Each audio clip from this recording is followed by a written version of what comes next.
If you could travel faster than the speed of light, where would you go? Mars? The nearest star system? Or to distant stars in far galaxies? Does faster than light travel have its limits?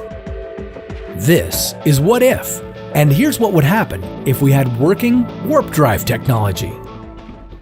For all we know, nothing can travel faster than light. Light speed seems to be the universal speed limit for everything that's moving in space. Unless we build a spaceship capable of distorting space-time. A spaceship equipped with warp drive. Our craft would be encased by a large ring that would compress space-time in front of the spaceship and expand it to the rear of it. It wouldn't be the spacecraft moving over the cosmic speed limit. It would be space-time itself moving around the spacecraft. Once we figured out this method of propulsion, we could start our cosmic conquest. How far into the vastness of the universe would we make it? If the warp drive could accelerate our spacecraft to the speed of 10 times faster than the speed of light, it would only take us about 75 seconds to get to Mars.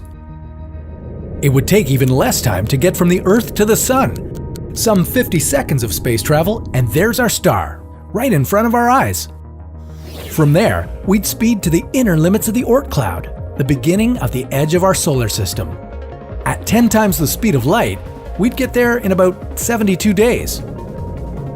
After 83 more days in space, we'd arrive at Alpha Centauri, a star system that hosts the potentially habitable exoplanet Proxima Centauri. Our very first interstellar colony would settle on Proxima Centauri, but humanity won't stop exploring.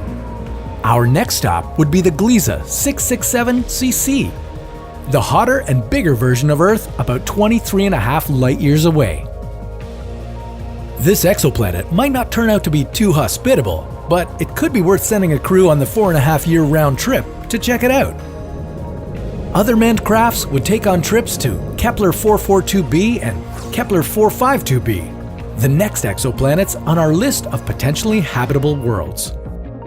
Those spacecraft would have to speed up a little, unless they wanted to spend over 120 years in space, covering a distance of over 1,200 light-years.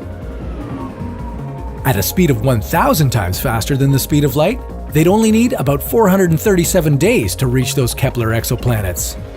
Yeah, even when surpassing the light speed limit, we'd still have to spend years traveling across space, searching out other habitable worlds and their inhabitants, if there are any.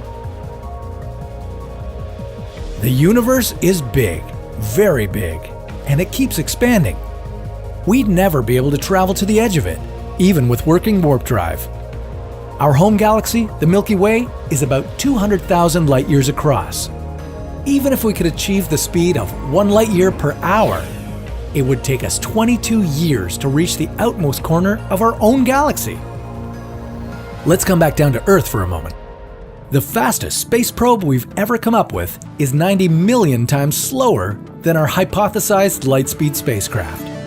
We've got a long way to go to achieve a Star Trek level of interstellar travel.